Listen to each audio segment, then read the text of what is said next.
Selon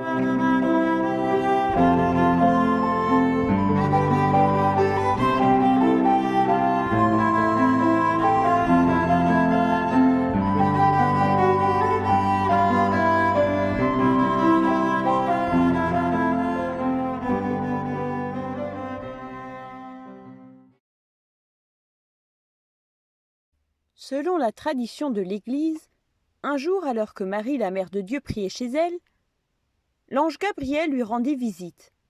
« Je te salue, pleine de grâce. Dans 3 jours, tu quitteras ce monde. Ton fils viendra pour recevoir ton âme. » Il la salua en lui donnant une branche de palmier.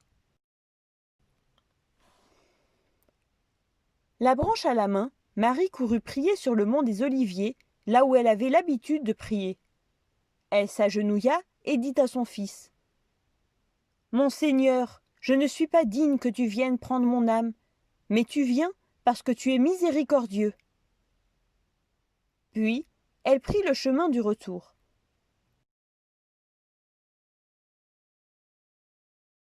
Elle arriva à sa maison, elle la nettoya, l'arrangea, alluma des cierges et prépara son linceul, c'est-à-dire ses vêtements de défunte.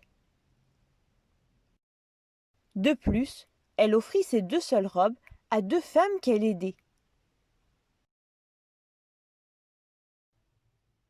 Marie appela l'évangéliste Jean. Elle lui annonça que l'heure de sa dormition était arrivée. Celui-ci en fut très attristé.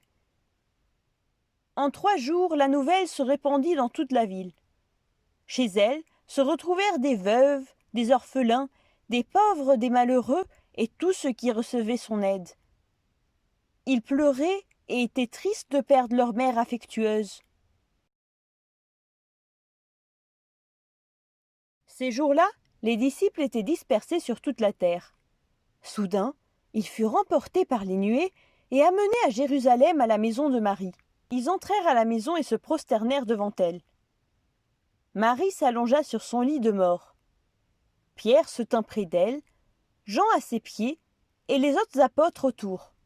Ils attendaient que son âme fût reçue par son Fils et Dieu, comme le lui avait annoncé l'archange Gabriel. Le Seigneur vint et prit l'âme de Marie. Il remonta au ciel en tenant dans ses mains cette âme tellement immaculée et pure qu'elle était semblable à une âme d'enfant.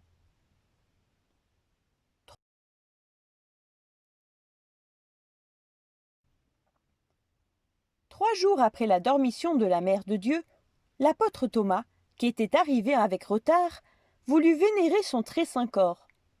Quand son tombeau fut ouvert, à Gethsémanée, on s'aperçut qu'il était vide. Ainsi, tout le monde comprit que le saint corps de la Mère de Dieu n'était plus sur terre, mais qu'il avait été assomptionné, c'est-à-dire qu'il avait été transporté aux cieux, près de son Fils le Christ.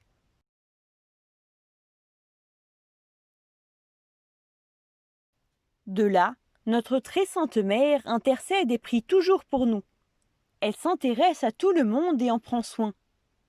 N'hésitons pas à demander son aide et elle nous la donnera. Et nous aussi, nous lui procurons de la joie lorsque nous vivons comme le souhaite son Fils et Dieu, notre Seigneur Jésus-Christ. Notre Sainte Église fête la dormition de la Mère de Dieu le 15 août. Écoutons le tropère de la fête.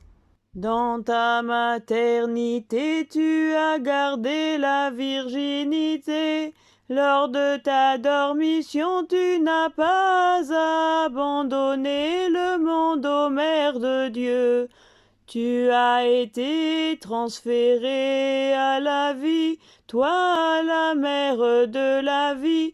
Par ton intercession, délivre nos âmes de la mort.